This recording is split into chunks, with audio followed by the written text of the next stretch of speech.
your name, but you got me begging. All I know about you, you're like a pick and chooser. Make it all about you. Go take it all if you want. Taking the chance, stuck in my head, not gonna leave it at that. Taking the lead, feeling your heat. Just wanna give you my best. I don't even know your name, but you got me. Cause you're on the dial. We don't know what happens next, but you got me. Cause I'm next to none. You make it look so easy, making me feel so dreamy. Not the one who pays your drinks, but you got me. Cause you're on the dial. Got me locked in now. Go ahead and take a shot. Do you really want me? Maybe you're just playing. The way you're making it move, yeah, you do it so smooth. Make it all about you. Can have it all if you want. I said, okay. Sure enough, about 2 hours after I was supposed to be picked up, he shows up. He comes over, he shakes my hand, and he says, come on, let's go.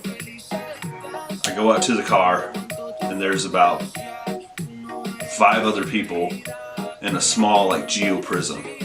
So I'm the 6th person, and I'm a big boy. I'm 6'1", 225 pounds at the time. And one of them gets in the back, and because it had like the little hatchback thing, one of them jumps in the back and another one jumps in the back to give me some space. They asked me if I'm hungry. I was like, sure, yeah, I'm hungry. And we go to get food, and I notice military is everywhere.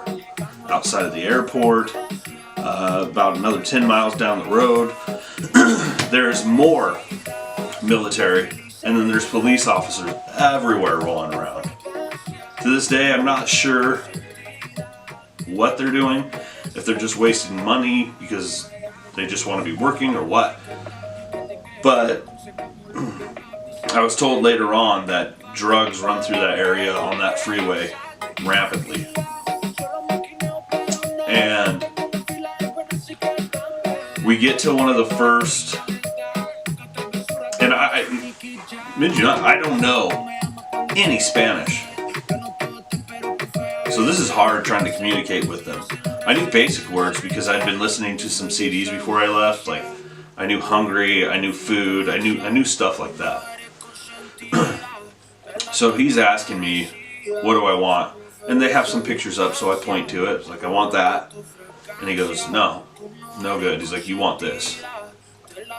So I point to that just because at this point I'm so tired. I've just flown, 4 hours, but had a layover in Houston or something like that. And it was like an 8-hour layover, so I am tired. I just want to go home. Well, we get to the house that's right down the road from the house that I'm staying in. And this neighborhood is poor neighborhood. The roads are dirt, the houses are small. There's people outside burning their trash at the curb because they can't afford to have it picked up. So I'm kind of like, I wonder what the place that I'm staying at looks like. But anyways, back to being at the house. They offer me a beer, I drink a beer. They talk about what I think was, where are we going? What are we doing? Like, they want to go out, they want to party, they want to do more stuff. And I'm like, I'm tired. I'm trying to tell them I'm tired. So they finally get it. He goes, come on, let's go. And I go to get back into the geo, and he's like, no, come over here with me. There's like a little, it's almost like a lean-to, but we go over there, and he has 2 like mopeds. And I don't know if you've ever driven in Mexico, but the traffic situation there is horrible where I was staying. It was bad. Like, tons of cars cutting through traffic. Everybody is driving like speeding, like super fast. And you know, I've ridden mopeds before, I've ridden motorcycles and stuff, so I'm thinking like, this is gonna be cool. Go down the road, he makes the right turn, I follow him, and someone just gets on me, and I look behind me, and they're almost touching my tire. I'm like, if I stop, I'm gonna get ran over. So I gas it as fast as I can go, but he keeps speeding up, getting on me, and then he starts honking at me, and then finally goes around me. We get to the house, and I look at the house and I go, shit, because it's on a road that's a one-way road. You can't go any other way, so every morning I'm gonna have to go around the long way to get to where I'm going. At least I think so, you know. And then we get to the house, I go in there, open the door, huge rat, like the size of a football. I'm like, that's great. He goes in there and he kills it, like immediately grabs like a broomstick or something. But as you go through the front part, it's just like a little area that you can put your coat up. You can put like it's a closet, I guess, to this side, and you know, put stuff away. But then you go into what you think is the living room, because you can see the floor, but you go out and it's open, like it's the sky. You see the sky.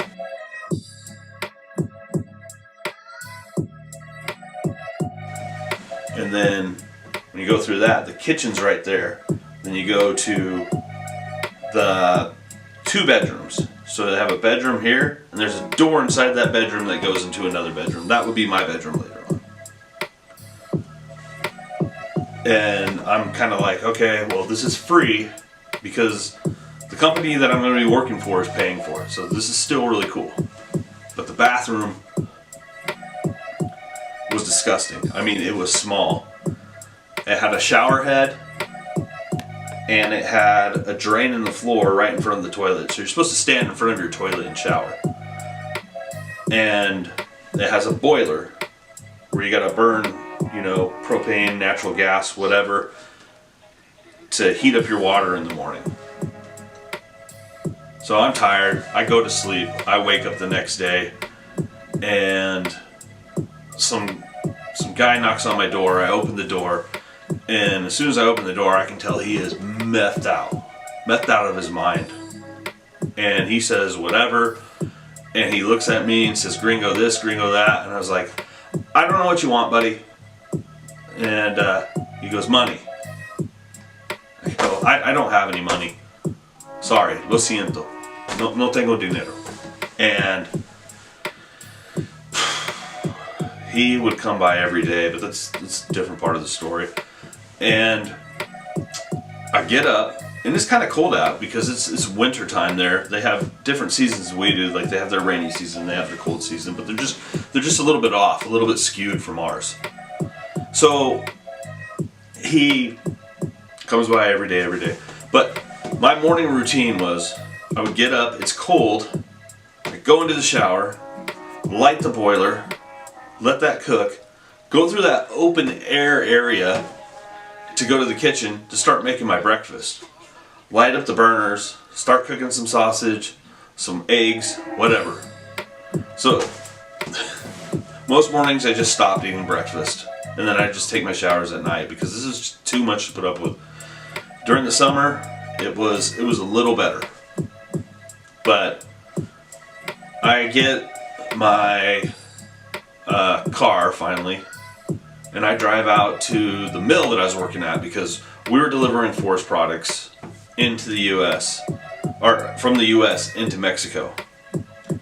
And we get there, and my job is to make sure that everything is accounted for, to make sure that testing is done on it, that there's not too much moisture in the wood. And sure enough, I get there, and the cargo is there, and it's already being offloaded. I'm like, whoa, hold up. And they look pissed because I'm stopping them from doing their job. One of them spoke English, and he told me, hey, they do this, they get to go home. He's all, we don't get paid a lot here, but we get paid for the whole day by what we get done. And this is the last load. I said, well, I got to test it. So he put some off to the side for me. I tested it. They put it away. But I could tell that they hated me for it because it probably kept them there an extra hour. Go home, and the same group that had brought me there, you know, was friends with my dad. So they would come over and check on me, make sure I had food, make sure I had everything I needed. But I get off work, get ready, and I'm going to go and explore. And I go to explore. And I'm walking around this little plaza area, and everybody's staring at me like, who the hell is this guy? What is he doing here? And one of them joked, he's all, FBI? No, not FBI. So I go to the bookstore and I pick up a book on how to learn English, thinking I could do it backwards because there's no how to learn Spanish there because everybody speaks Spanish. So I get one of those books and I go home and I start listening to my CDs and studying that book. And then also I had a laptop where I could translate while I'd start working on phrases and stuff. But most embarrassing moment was I was telling somebody how old I was. I said I had 25 años, and it's años. But años means anuses. So everybody's just laughing at me, and I don't understand why. Like, do they think I'm old? Like, what's going on here? So one thing was people wanted to meet you because I don't know, in some sense I felt like a celebrity because there's Americans here and a lot of them want to learn English, so they're going to come over and ask you words and stuff. Some girl asked me something and I said, oh, I don't understand, I'm learning Spanish. She goes, I teach you. I said, okay.